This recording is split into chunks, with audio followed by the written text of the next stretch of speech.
नमस्कार मित्रांनो, स्वागत आहे तुमचं यांची मॅथ क्लास या आपल्या यूट्यूब चॅनलमध्ये। मित्रांनो, आपण महा टीईटी परीक्षेसाठी अतिशय इम्पॉर्टंट, अतिशय महत्त्वपूर्ण अशी प्रश्नपत्रिका या ठिकाणी पाहत असतो। आजचा आपला विषय आहे मराठी।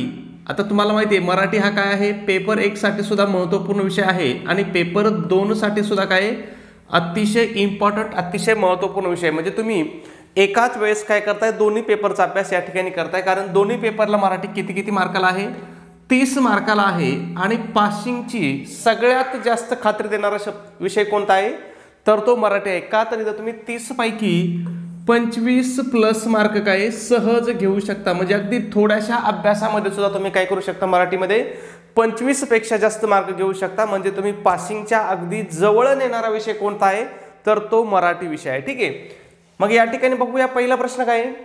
कंडक्टरने प्रवाशाला विचारले, हे वाक्य खालीलपैकी कोणत्या प्रयोगाचे आहे। आता का आपल्याला इथे एक वाक्य दिले आणि विचारले की हे वाक्य कोणत्या प्रयोगाचं आहे। मग तुम्हाला मी काय सांगितलं होतं, प्रयोग ओळखताना काय करायचं, सगळ्यात आधी त्याचं क्रियापद कोणतं बघायचं। क्रियापद काय आहे, विचारले आहे। मग त्या क्रियापदाचा जो धातू आहे याला प्रश्न विचारू आपण। विचारणारा कोण, कोण विचारणारा, कंडक्टर। कंडक्टर कोण मिळाला आपल्याला, कर्ता मिळाला। ठीक आहे, त्याच्यानंतर पुढे बघू, विचारण्याची क्रिया कोणावर घडली, प्रवाशावरती। प्रवासी कोण झाला मग आपला, कर्म झाला। ठीक आहे, मग मी तुम्हाला काय सांगितलं होतं बघा, आता इथं कर्त्याला सुद्धा काय झालाय, ने प्रत्यय लागलाय, कर्माला सुद्धा काय झालाय, ला प्रत्यय झालाय। मग मी तुम्हाला सांगितलं होतं कर्ता आणि कर्म दोघाला जर प्रत्यय असेल तर डोळे झाकून कोणता प्रयोग लिहून टाकायचा, भावे प्रयोग लिहून टाकायचा। काही बदल करीत बसायची गरज नाही, क्रियापद बदलायची, कर्ता बदलायची गरज नाही, कर्म बदलून बघायची गरज नाही। जर दोघांनाही प्रत्यय असेल तर डोळे झाकून उत्तर लिहून टाकायचं, भावे प्रयोग। तुमचं उत्तर हे काय होणार आहे, 100% या ठिकाणी बरोबर येणार आहे। ठीक आहे, पुढच्या प्रश्नाकडे जाऊ आपण। प्रश्न क्रमांक 2 आहे, मी वाचनालयात जातो आणि एका पुस्तकाचे पूर्ण वाचन करतो, या वाक्याचा प्रकार ओळखा। आता एक इथं आपल्याला वाक्य दिलंय आणि त्या वाक्याचा प्रकार ओळखायला सांगितलंय। ठीक आहे, वाक्य काय बघा, मी वाचनालयात जातो आणि एका पुस्तकाचे पूर्ण वाचन करतो। वाक्य कशाने जोडलं आहे, आणीने जोडलं आहे। आता तुम्हाला माहिती आहे आणि हे काय आहे, प्रधानत्व सूचक उभयान्वयी अव्यय आहे। मग जे वाक्य प्रधानत्व सूचक उभयान्वयी अव्ययाने जोडलेले असतात त्या वाक्यांना आपण कोणतं वाक्य म्हणतो तर संयुक्त वाक्य म्हणतो। संयुक्त वाक्यामध्ये काय असते बघा, 2 किंवा अधिक केवळ वाक्ये प्रधानत्व बोधक उभयान्वयी अव्ययांनी जोडलेली असतात। जे एक जोड वाक्य तयार करते त्यास काय म्हणतात, संयुक्त वाक्य म्हणतात। बघा, हे दोन्ही पण केवळ वाक्य आहेत। बघा, मी वाचनालयात जातो, एका पुस्तकाचे पूर्ण वाचन करतो आणि त्यांना कशाने जोडलंय तर प्रधानत्व सूचक उभयान्वयी अव्यय आहे आणि त्यांनी या ठिकाणी त्यांना काय केलेलं आहे, जोडलेलं आहे। म्हणून हा कोणता प्रकार आहे तर हे संयुक्त वाक्य आहे। याचं जर अजून एखादं उदाहरण पाहायचं म्हटलं तर बघा, मी रोज सकाळी पहाटे उठतो व 1 तासभर शाळेचा अभ्यास करतो। कोणतं वाक्य आहे, संयुक्त वाक्य आहे। ठीक आहे, पुढचा प्रश्न 3 नंबर, अचूक शब्द ओळखा। स्वर्गातील इंद्राची बाग, इथं आपल्याला वाक्य दिलंय आणि त्याच्यासाठी आपल्याला अचूक असा एक शब्द ओळखायचा आहे।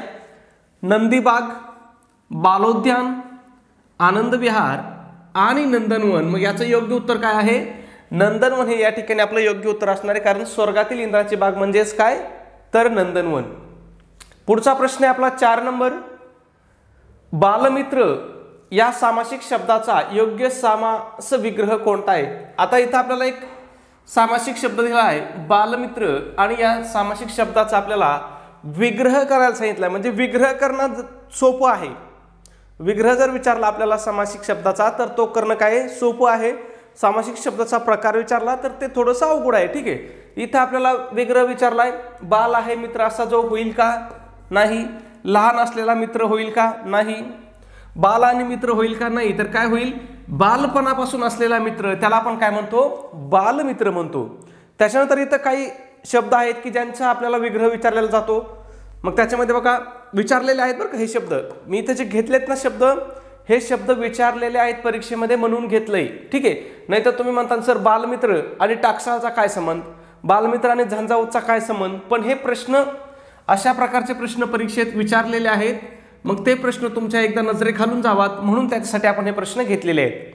मग बघा, टाकसाळ म्हणजे काय तुम्हाला सगळ्यांना माहिती आहे, पण तरी सांगतो. नाणी पाडण्याची जी जागा असते त्याला आपण काय म्हणतो, टाकसाळ म्हणतो. झंझावत म्हणजे काय, झंझावात म्हणजे सोसाट्याचा वारा. दरवेशी इम्पॉर्टंट आहे, दरवेशी म्हणजे काय, अस्वलाचा खेळ करणारा. त्याच्यानंतर इथे दुसरा एक शब्द असतो बघा, मदारी. मदारी म्हणजे कोण, माकडांचा खेळ करणारा. आणि दरवेशी अस्वलांचा खेळ करणारा, दोघातला फरक लक्षात ठेवायचा आहे. धनको, पैसे कर्जाने देणारा. या धनकोच्या विरुद्धार्थी शब्द आहे ऋणको. काय, ऋणको. ऋणको म्हणजे काय, पैसे कर्जाने घेणारा. इथं देणारा आहे, इथं कोण, ऋणको म्हणजे कोण, घेणारा. ज्याच्यावरती कर्ज आहे तो, त्याला काय म्हणतो आपण, ऋणको म्हणतो. धनकोच्या विरुद्धार्थी शब्द विचारलेला आहे वारंवार परीक्षेमध्ये, त्यामुळे लक्षात ठेवा. पुढचा प्रश्न पाहण्या अगोदर एक छोटीशी सूचना. मित्रांनो, आपण टीईटी परीक्षेसाठी अतिशय इम्पॉर्टंट, अतिशय महत्त्वपूर्ण अशी टेस्ट सिरीज या ठिकाणी आपण सुरू केली आहे. आपल्या टेस्ट सिरीजचं वैशिष्ट्य आहे की याच्यामध्ये तुमचा संपूर्ण अभ्यासक्रमावर आधारित अशी आपली टेस्ट सिरीज असणार आहे. म्हणजे याच्यामध्ये आपण तुमचे सगळे विषय काय केले असणार आहेत, कव्हर केलेले असणार आहे. ठीक आहे. मग यामध्ये तुम्हाला काय भेटेल, तर तुम्हाला 10 टेस्ट पेपर भेटतील. त्याचबरोबर आतापर्यंत झालेल्या टीईटीच्या सर्व प्रश्नपत्रिका तुम्हाला या ठिकाणी प्रोव्हाइड केल्या जातील. ठीक आहे. त्याचबरोबर याच्यासोबतच तुम्हाला फ्रीमध्ये अतिशय IMP अशा नोट्स तुम्हाला या ठिकाणी प्रोव्हाइड केल्या जातील. मग त्यामध्ये कोणकोणत्या विषयाचे नोट्स असतील बघा, मराठी असेल, इंग्रजी असेल, गणित बुद्धिमत्ता असेल, इतिहास असेल, भूगोल असेल, मानसशास्त्र असेल. अतिशय IMP नोट्स आहेत मानसशास्त्राच्या. तेवढ्या नोट्सचा जरी तुम्ही अभ्यास केला तरी तुम्ही परीक्षेमध्ये 25 पेक्षा सहज मार्क मानसशास्त्रामध्ये सहज घेऊ शकता. ठीक आहे. त्याचबरोबर अजून एक इम्पॉर्टंट नोट्स आपण याच्यामध्ये ॲड केले आहेत, ते म्हणजे इयत्ता 4थी ते 8वी पर्यंतचे इतिहास असेल, भूगोल असेल, त्याच्यानंतर राज्यशास्त्र असेल किंवा ज्याला आपण नागरिकशास्त्र म्हणतो, आणि सायन्स असेल, ह्या सगळ्यांच्या सुद्धा आपण अतिशय IMP अशा नोट्स काढलेल्या आहेत आणि आजपासून आपण त्या देणार आहोत. ज्या जुन्या विद्यार्थ्यांनी घेतलेल्या नाहीत किंवा त्यांना मिळाल्या नाहीत त्यांनी फक्त हाय मेसेज टाकायचा, तुम्हाला या नोट्स भेटून जातील, किंवा 4थी ते 8वीच्या नोट्स पाठवा असा मेसेज करायचा आहे. ह्या नोट्स तुम्हाला कशासाठी इम्पॉर्टंट आहेत तुम्हाला सांगतो. तुमचा परिसर अभ्यास याच्या बाहेर प्रश्न येणार नाही. त्याच्यानंतर ज्याला सेकंड पेपरला समाजशास्त्र आहे त्याच्यासाठी सुद्धा याच्या बाहेर प्रश्न येणार नाही, म्हणजे त्यांनी सायन्स करायचं नाही. आणि ज्याचा सायन्स आहे त्याच्यासाठी सुद्धा सायन्समधले 50% जास्त प्रश्न ह्या आपल्या 4थी ते 8वीच्या पुस्तकातले असतात. म्हणजे तुमचा कुठलाही पेपर असू द्या, तुमच्यासाठी ह्या नोट्स काय आहेत, अतिशय इम्पॉर्टंट, अतिशय महत्त्वपूर्ण असणार आहेत. म्हणजे तुम्ही एवढ्याचा जर अभ्यास केला ना मित्रांनो, तर मी डोळे झाकून सांगतो, खात्री देऊन सांगतो, तुम्ही 100+ मार्क परीक्षेमध्ये काय करू शकता, सहज घेऊ शकता. ते बी आता तुम्हाला सांगतो, हे बाकीचे विषय वाचत बसायची गरज नाही. मानसशास्त्र एक 60-70 पानाच्या नोट्स आहेत. 60-70 पानं म्हणजे काय लय नाही. एक बैठक मारली तर 60-70 पानं आपले वाचून होतात. त्याच्यानंतर IMP एवढ्या जरी नोट्स केल्या तरी इथं तुम्ही म्हणजे तिथं 25 मार्क आणि इथं 25 मार्क, म्हणजे 50 मार्क इथं झाले. मराठीचे 25 मार्क किती झाले, 75 मार्क इथं झाले. बाकीकडे तुम्हाला 5-5 मार्क जरी आले तरी तुम्ही पास होऊन जाताय. ठीक आहे. म्हणजे पास होण्याची 100% गॅरंटी आहे. त्याच्यानंतर गुगल पे असेल. आपण पैसे कुठं पाठवायचे तुम्हाला, आपल्या टेस्ट सिरीजची किंमत किती आहे, 200 रुपये किंमत आहे. विद्यार्थ्याच्या मागणीस तर आपली ऑफर आज सुद्धा चालू आहे. ऑफरनुसार जर तुम्ही टेस्ट सिरीज घेतली तर ही तुम्हाला फक्त आणि फक्त किती रुपयाला भेटणार आहे, 139 रुपयाला तुम्हाला ही टेस्ट सिरीज भेटणार आहे. मग हे 139 रुपये कुठं पे करायचे तुम्हाला, गुगल पे असेल, फोनपे असेल, त्या ठिकाणी आपला नंबर आहे 96 89 14 16 30. पुन्हा एकदा सांगतो, 96 89 14 16 30 हा आपला गुगल पे फोनपे नंबर आहे. यावरती तुम्हाला काय करायचं, 139 रुपये पे करायचे आणि तुम्ही जे पैसे पाठवले त्याचा काय करायचं आहे, स्क्रीनशॉट काढायचा आहे आणि तो स्क्रीनशॉट मला व्हॉट्सॲपला शेअर करायचा आहे.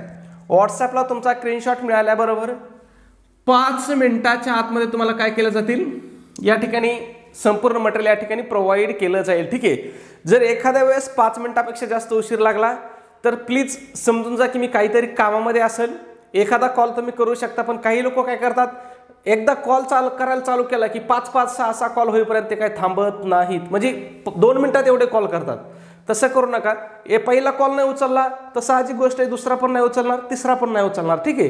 त्याच्यामुळे जर पहिला नाही उचलला तर मी नंतर होऊन तुम्हाला परत फोन रिटर्न करतो, त्याच्यामुळे प्लीज 2-2 वेळेस कॉल करू नका, ठीक आहे. पुढचा प्रश्न बघूया आपण. प्रश्न क्रमांक 5 आहे. हो तर अगदी बरोबर 110 मोहरा होत्या. वाक्यप्रचार, इथं चुकलं थोडं, वाक्यप्रकार पाहायचं होतं. वाक्यप्रकार ओळखा, ठीक आहे. मग काय दिले आपल्याला? हो तर अगदी बरोबर 110 मोहरा होत्या. बघायचं कोणत्या प्रकारचं वाक्य आहे. पहिला ऑप्शन काय बघा, प्रश्नार्थक. पहिला ऑप्शन काय, प्रश्नार्थक. मग तुम्हाला मी काय सांगितलं होतं, प्रश्नार्थक असेल तर वाक्यामध्ये प्रश्नचिन्ह कुठं आहे का, कसं बघा, कुठं आहे का प्रश्नचिन्ह? नाही. पहिला पर्याय कट झाला. दुसरा पर्याय बघू काय, उद्गारार्थी. उद्गारार्थी वाक्यामध्ये नेहमी उद्गार चिन्ह असतंच. कुठं आहे का उद्गार चिन्ह? आहे का कुठं? नाही, कट झाला. होकारार्थी, 1 मिनिट, होकारार्थी बाजूला ठेवू. पुढचा पर्याय बघू, नकारार्थी.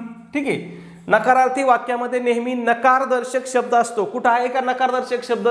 हो तर अगदी बरोबर 110 मोहरा होते. आहे का कुठं नकारार्थी शब्द? नाही. मग हे कोणतं वाक्य आहे? तर हे होकारार्थी वाक्य आहे. इथं पहिलाच बघा होकार बी दिलेला आहे, आणि होकार जरी नसला तरी हे कोणतं वाक्य आहे? होकारार्थी वाक्य आहे. लक्षात ठेवायचंय. वाक्य ओळखायची सोपी पद्धत आहे.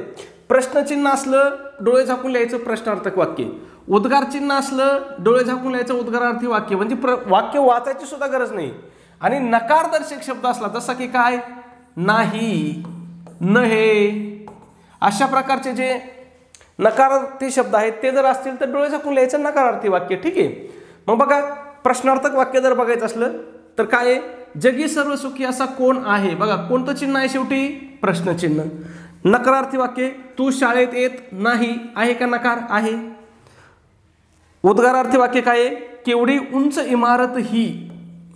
उद्गारार्थ चिन्ह द्यायचं राहिलं, केवढी उंच इमारत ही. कधी कधी उद्गार चिन्ह या केवढी शब्दानंतर सुद्धा देतात, दोन्ही ठिकाणी देतात, काही अडचण नाही. ठीक आहे, लक्षात येत आहे? सोपं आहे. पुढचा प्रश्न 6 नंबर. आता आज मी एक थोडासा बदल केलाय. प्रश्न झाल्यावर आपली ओके म्हणायची सवय होती, ठीक आहे, ओके आहे, ती जरा 2-3 जणांचं म्हणणं आलं की सर ओके ओके नका म्हणत जाऊ सारखं. आज जरा प्रयत्न करतोय की ओके येणार नाही. बघूया.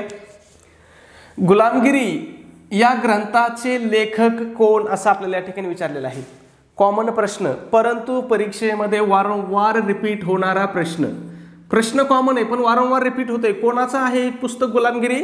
महात्मा फुले यांचं पुस्तक आहे. खरं तर महात्मा फुले असतील, सावित्री फुले असतील, त्याच्यानंतर डॉक्टर बाबासाहेब आंबेडकर असतील, छत्रपती शाहू महाराज असतील किंवा महर्षी कर्वे असतील, यांच्यावरती आपल्याला 1 ते 2 प्रश्न कुठल्याही परीक्षेत, म्हणजे तुमची टीईटी सोडून द्या, महाराष्ट्रात होणारी कुठलीही परीक्षा असू द्या, याच्यावरती 100% प्रश्न विचारलेलाच असतो. ठीक आहे. मग महात्मा फुलेंचे बाकीचे पुस्तकं लक्षात ठेवायचे. इशारा आहे, सत्सार आहे, सार्वजनिक सत्यधर्म आहे, इम्पॉर्टंट आहे. हा त्यांचा काय झाला होता? मरणोत्तर प्रकाशित झालेला आहे. ठीक आहे, लक्षात ठेवा. त्याच्यानंतर शेतकऱ्यांचे आसूड, प्रश्न वारंवार विचारलेले शेतकऱ्यांचा आसूड. छत्रपती शिवरायांचा पोवाडा पण आहे, आणि ब्राह्मणांचे कसब आहे, याच्यावरती सुद्धा भरपूर प्रश्न विचारलेले आहेत. ठीक आहे. मग गुलामगिरी पण लक्षात ठेवायचे, शेतकऱ्यांचा आसूड पण लक्षात ठेवायचे, छत्रपती शिवाजी महाराजांचा पोवाडा पण लक्षात ठेवायचे, ब्राह्मणांचे कसब पण ठेवायचे, कारण यांच्यावरती वारंवार प्रश्न परीक्षेत विचारलेले आहेत. पुढचा प्रश्न आपला 7 नंबर. पुढीलपैकी कोणत्या गटातील शब्द समानार्थी आहेत असं आपल्याला विचारले. 3-4 गट दिलेत आणि त्या गटामधले शब्द समानार्थी आहेत असं विचारले. बघूया मग. पहिला गट काय बघा, गिरी, पर्वत, नग. गिरी, पर्वत, नग हाच आपलं योग्य उत्तर असणार आहे, कारण गिरी म्हणजेच पर्वत, पर्वत म्हणजेच नग, हे समानार्थी शब्द आहेत. तरी पण आपण बाकीचे पर्याय बघू. बघा इथं काय दिलंय, डोंगर, नभ, खग. बघा याच्यामध्ये काय केलंय, 2 समानार्थी शब्द बरोबर दिलेत, पण हा डोंगर शब्द चुकीचा आहे. ठीक आहे, मग हे आपलं ऑप्शन चुकलं असतं. ठीक आहे, इथं बघूया, नग, शिखर, खग. बघा इथं सुद्धा काय केलं त्यांनी, हे 2 बरोबर दिलेत, पण हे 3रं चुकीचं दिलंय. खग म्हणजे काय, पुन्हा ढग. ठीक आहे, मग हे सुद्धा चुकीचं आहे. इथं बघूया, नभ, आद्री आणि खग. बघा इथं सुद्धा काय केलं त्यांनी, नभ आणि खग हे 2 बरोबर दिले, आणि हे आद्री चुकीचं दिले, म्हणजे हा पर्याय सुद्धा काय होईल, चुकीचा होईल. म्हणजे आपलं उत्तर काय असणार आहे, पहिलंच आपलं उत्तर असणार आहे. मग तुम्हाला लक्षात ठेवायचं बाबा, गिरी किंवा पर्वतासाठी असणारे समानार्थी शब्द कोणकोणते आहेत बघा. पर्वत तुम्हाला माहिती आहे, डोंगर तुम्हाला माहिती आहे, पण बाकीचे लक्षात ठेवा. त्याला आपण काय म्हणतो, इथं नग पाहिजे, जग झाले. ठीक आहे, नग. ठीक आहे, नग, अचल, अद्री आणि शैल लक्षात ठेवा. तुम्हाला हे पर्वत, डोंगर, गिरी माहिती आहेत. जे माहिती आहे ते लक्षात नका ठेवू, जे माहिती नाही ते लक्षात ठेवायचे. मग नग आहे बघा, त्याच्यानंतर अचल आहे, अद्री आहे आणि शैल आहे. त्याच्यानंतर खग लक्षात ठेवायचे. खग म्हणजेच काय, पक्षी. विहंग, द्विज, इथं टायपिंग मिस्टेक खंग झालेलं आहे, ते खग असते. ठीक आहे. त्याच्यानंतर नभासाठी कोणकोणते आहेत बघा, आकाश, आभाळ, गगन, अंबर, आसमान, अंतरिक्ष, व्योम, वितान, वियत, तारांगण. आता याच्यातले तुम्हाला माहीत नसणारे शब्द सांगतो मी तुम्हाला. व्योम लक्षात ठेवायचा आहे, ज्याच्यावरती, कारण बाकीचे आले तर तुम्हाला सगळ्यांना माहिती आहेत. त्याच्यानंतर वितान पण लक्षात ठेवा, विचारू शकतात. वियत पण लक्षात ठेवा, विचारू शकतात. हे तीनच तुम्हाला माहिती नाहीत, बाकीचे सगळे तुम्हाला माहिती असणारे शब्द आहेत. पुढचा प्रश्न आहे 8 नंबर. घेता दिवाळी देता शिमगा या म्हणीचा अर्थ सांगा. घेता दिवाळी देता शिमगा म्हणजे काय, घ्यायला आनंद वाटतो, द्यायच्या वेळी मात्र बोंबाबोंब, हे आपलं योग्य उत्तर असणार आहे. ठीक आहे. आता जर पहिल्या पर्यायाचं पाहिलं, कमाई थोडी कष्ट भरपूर, याला कोणती म्हण वापरतो आपण, डोंगर पोखरून उंदीर काढणे. कोणती, डोंगर पोखरून उंदीर काढणे. ठीक आहे. उतावळेपणासाठी काय वापरतो आपण, उतावळा नवरा गुडघ्याला बाशिंग. पुढचा प्रश्न 9 नंबर. कमळ या शब्दाचा समानार्थी नसलेला शब्द कोणता शब्द, कमळ, नीरज, पद्मा, सरोज आणि राजीव. जर प्रथमदर्शी प्रश्न जर पर्याय जर वाचले तर आपल्याला असं वाटतं की चारही पर्याय आपल्याला त्यांनी बरोबर दिलेले आहेत, पण नाही. त्यांनी बघा इथं काय केलंय, पद्मा केलंय. काय केलंय, पद्मा. कमळाला समानार्थी शब्द काय आहे, पद्म आहे. त्यांनी काय केलंय, त्याला एक पुढं काना दिलाय, म्हणजे नॉर्मलचा बदल केलाय. ठीक आहे. मग लक्षात ठेवायचं, राजीव, अंबुज, पंकज, सरोज, उत्पल, अब्ज, कुमुद, कमुद नाही, हे कुमुद असते. ठीक आहे. कुमुद, अरविंद, नवीनी, सरसीज, हे काय आहेत, सगळे कमळाचे समानार्थी शब्द आहेत. लक्षात ठेवा. ठीक आहे. पुढचा प्रश्न 10 नंबर. त्याने काम चांगल्या रीतीने केले असते तर नोकरी कशाला गेली असती. वाक्याचा प्रकार, त्याने काम चांगल्या रीतीने केले असते तर. काय आलं इथं, जर तर आलंय. मग जर तर आल्या कोणतं वाक्य लिहायचं असतंय, संकेतार्थी वाक्य लिहायचं. ठीक आहे. पुढचा प्रश्न 11 नंबर. नाशिवंत या शब्दासाठी विरुद्धार्थी शब्द निवडा.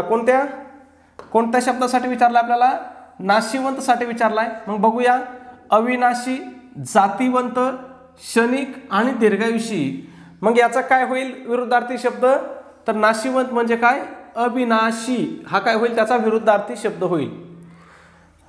मग दीर्घायुष्याचं बघा विरुद्धार्थी शब्द काय होईल, अल्पायुषी होईल. क्षणिकचं काय होईल, दीर्घकाळ होईल. त्याच्यानंतर जातिवंतचं काय होतं बघा विरुद्धार्थी शब्द, संकरित होतो, ज्याला आपण हायब्रिड सुद्धा म्हणतो. ठीक आहे, हायब्रिड. पुढचा प्रश्न बघूया 12 नंबर.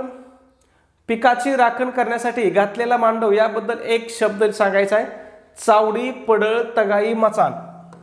काय म्हणतात याला, पिकांची राखण करण्यासाठी घातलेला जो मांडव असतो त्याला काय म्हणतात, मचाण म्हणतात.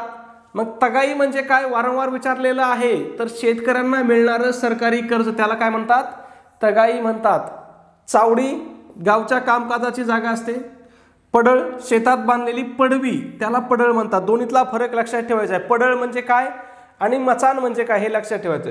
शेतातली जी पडवी असते तिला पडळ म्हणतात आणि मचाण म्हणजे काय असते, पिकाची राखण करण्यासाठी पिकाच्या मध्यवर्ती भागामध्ये असे एक उंच केलेलं असतं, त्याच्यावरून आपल्याला सगळं शेत दिसतं. ठीक आहे. पुढचा प्रश्न 13 नंबर. पुढील शब्दाचा समानार्थी शब्द ओळखा. पक्षी. पक्षी या शब्दाचा समानार्थी शब्द ओळखायला सांगितलाय. पर, पंख, खग, पक्ष. मग काय होईल या ठिकाणी, खग होईल. ठीक आहे. आता ते ठीक ह्याचं काय झालंय, सवय लागलेली आहे, ते मनानेच येत आहे. पक्षी लक्षात ठेवायचे. खग, विहंग, द्विज, अंडज हे सगळे काय आहेत, पक्षी या शब्दाचे समानार्थी शब्द आहेत. त्याच्यानंतर पर या शब्दाचे समानार्थी शब्द बघा. पर म्हणजे काय होतंय, पीस पण होतंय. पीस म्हणजेच आपण काय म्हणतो, पंख. त्याच्यानंतर पर हा शब्दाचा अजून एक समानार्थी शब्द होतो किंवा वेगळा अर्थ होतो. पर म्हणजे काय, परका. दोन्ही वेगवेगळे अर्थ आहेत, लक्षात ठेवा. त्याच्यानंतर पक्ष म्हणजे काय, बाजू. आणि दुसरा पक्षाचा अर्थ म्हणजे काय होतो, पंधरवाडा. आपण म्हणत नाही का शुक्ल पक्ष, वैद्य पक्ष, कृष्ण पक्ष. मग पक्ष म्हणजे काय असतं, पंधरवडा पण असतं. आणि पक्ष म्हणजे काय असतो, बाजू सुद्धा असतं. अनुराग या शब्दाचा अर्थ कोणता ते सांगा. अनुराग, अनुज, भाऊ, प्रेम, विलोभनी. मग यापैकी कोणता अर्थ आहे, तर प्रेम आहे. अनुराग शब्दाचे बघा समानार्थी शब्द लक्षात ठेवा. प्रेम, प्रीती, लोभ, अनुरक्ती, स्नेह. त्याच्यानंतर भाऊ शब्द इम्पॉर्टंट आहे, परीक्षेत वारंवार विचारलेले. भाऊ आणि पती ह्या दोन शब्दाचे समानार्थी शब्द परीक्षेत वारंवार विचारले जातात. मग भ्राता, बंधू, सहोदर, अग्रज, अनुज हे काय आहेत, भाऊ या शब्दाचे समानार्थी शब्द आहेत. पुढचा प्रश्न 15 नंबर. घना आणि राधाचा विवाह झाल्यावर त्यांच्या कुटुंबियांना एकदाचे डॅश डॅश वाटले. काय वाटलं, हायसे वाटणे म्हणजे चांगलं वाटलं. ठीक आहे. सव्यापोसव झाल्यासारखे वाटणे म्हणजे काय, यातायात वाटणे किंवा यातायात करणे. ठीक आहे, यातायात करणे. त्याच्यानंतर काय इथं, न भूतो न भविष्याती वाटणे म्हणजे काय, इथून पुढेही होणार नाही, भविष्यातही होणार नाही असं वाटणं. सद्गती झाल्यासारखे वाटणं म्हणजे काय, मला वाटतं आनंदी होणे. पुढचा प्रश्न आहे 16 नंबर. खालीलपैकी सामासिक शब्दाची फोड करा. पुरणपोळी, त्या दिवशीच आपण पाहिलं होतं पुरणपोळी. कोणता समास आहे हा, मध्यम पदलोपी कर्मधारय समास आहे. मग पुरणपोळी म्हणजेच काय, पुरण घालून तयार केलेली पोळी, त्यालाच काय म्हणतो आपण, पुरणपोळी म्हणतो. आणि जर या ठिकाणी शब्दाची फोड ऐवजी जर विचारलं असतं सामासिक शब्दाचा प्रकार सांगा, तर प्रकार काय आला असतं आपल्या या ठिकाणी, मध्यम पदलोपी कर्मधारय समास. मग याची अजून उदाहरणं काय आहेत बघा. कांदे पोहे आहे, साखर भात आहे. त्याच्यानंतर चुलत सासरा, चुलत सासरा हे सगळे काय आहेत, मध्यम पदलोपी कर्मधारय समासाची उदाहरण आहेत. चुलत सासरा, मावस भाऊ. लक्षात ठेवा, कारण परीक्षेमध्ये वारंवार विचारले जाणारे समास आहेत हे. पुढचा प्रश्न आपला 17 नंबर. ज्या समासात एकत्र येणाऱ्या दोन पदापैकी पहिले पद प्रधान असते, पहिले पद प्रधान असते व या सामासिक शब्दाचा वापर क्रिया विशेषणासारखा केलेला असतो, तेव्हा कोणता समास होतो, किंवा तेव्हा डॅश डॅश समास होतो. इथं डॅश डॅश असेल, टाईप करायचं, राहून गेलं असेल. ठीक आहे, तेव्हा डॅश डॅश समास होतो किंवा कोणता समास होतो. मग कोणता समास असतो या ठिकाणी, तर या ठिकाणी अव्ययीभाव समास असतो. अव्ययीभाव समासामध्ये काय असते बघा, पहिलं पद काय असतंय, प्रधान असतं आणि त्याचा वापर कसा केलेला असतो, क्रिया विशेषणासारखा. प्रश्न विचारू शकतात अव्ययीभाव समासाचा वापर कशासारखा केलेला असतो. मग ऑप्शन देतील, सर्वनामासारखा, विशेषणासारखा, क्रिया विशेषणासारखा किंवा क्रियापदासारखा. त्यांना काय काही देऊ शकतात. ठीक आहे, त्याच्यामुळे लक्षात ठेवायचे. उदाहरण जर पाहायचं म्हटलं तर प्रतिदिन हे काय आहे, अव्ययीभाव समासाचं उदाहरण आहे. प्रतिदिनची फोड काय होते, प्रत्येक दिवशी. पुढचा प्रश्न आपला 18 नंबर. वेदांतला जांभळाची खूप झाडे दिसली या वाक्याचा प्रकार ओळखा. वेदांतला जांभळाची खूप झाडे दिसली, नकारार्थी वाक्य आहे का, नाही. संयुक्त वाक्य, संयुक्त वाक्य काय असते, म्हणजे दोन वाक्य असतात आणि ते कशाने जोडलेले असतात, प्रधानत्व सूचक. ठीक आहे, उभयान्वयी अव्ययाने ते वाक्य जोडलेले असतात. ठीक आहे, मग इथं आहे का कुठं मध्ये उभयान्वयी अव्यय, नाही. दोन वाक्य आहेत का, नाही. संयुक्त वाक्याचा विषय कट झाला. विशेषण वाक्य हा वाक्याचा प्रकारच नाही. तुम्हाला काय सांगितलं, ऑप्शन द्यायला ते काही देतील, वाक्याचा प्रकारच नाही हा. मग हे कोणतं वाक्य झालं, हे झालं केवल वाक्य. कोणतं वाक्य झालं, केवल वाक्य. ठीक आहे. पुढचा प्रश्न 19 नंबर. स्वयंभू या शब्दाचा विरुद्धार्थी पर्याय निवडा. कोणत्या शब्दाचा विरुद्धार्थी पर्याय निवडायला सांगितलं आपल्याला, स्वयंभू या शब्दाचा. गाफील, प्रतिष्ठापित, पारतंत्र्य आणि पराधीन. आता हा स्वयंभू शब्द तुम्ही कुठं वाचला असेल, बऱ्याच वेळेस मंदिरावरती असतं बघा, स्वयंभू महादेव मंदिर, स्वयंभू मारुती मंदिर किंवा कुठलेही देव असेल तर ते काय असतं, तिथं बऱ्याच मंदिरावरती लिहिलं असतं स्वयंभू. मग स्वयंभू म्हणजे काय, तर आपणहून प्रगट झालेला. त्याच्या विरुद्धार्थी शब्द काय, प्रतिष्ठापित. म्हणजे आपण म्हणतोय काच आमच्या इथं मूर्तीची प्रतिष्ठापना आहे, मग त्याला काय, स्वयंभूच्या विरुद्धार्थी शब्द काय, प्रतिष्ठापित. त्याच्यानंतर गाफीलचे विरुद्धार्थी शब्द काय, दक्ष, सावध, सावधान. पारतंत्र्याच्या विरुद्धार्थी शब्द काय होतो, स्वातंत्र्य. तुम्हाला सगळ्यांना माहिती आहे पण परीक्षेत वारंवार विचारलेला आहे. पराधीनच्या विरुद्धार्थी शब्द काय आहे, स्वाधीन. पुढचा आणि आपला शेवटचा प्रश्न 20 नंबर. खाली दिलेल्या अर्थापैकी देवाज्ञा होणे या वाक्प्रचाराचा अर्थ कोणता. कोणत्या शब्दाचा, देवाज्ञा होणे याचा आपल्याला अर्थ विचारला आहे. मग याचा योग्य अर्थ काय असेल हे तुम्हाला काय करायचं मित्रांनो, कमेंटमध्ये नक्की सांगायचं आहे. सबस्क्राईब करायचं राहिलं असेल सबस्क्राईब करा. व्हिडिओ शेवटपर्यंत पाहिलाय म्हणजे तुम्हाला नक्कीच व्हिडिओ आवडलाय, तर प्लीज एक लाईक पण करत चला. ओके, धन्यवाद.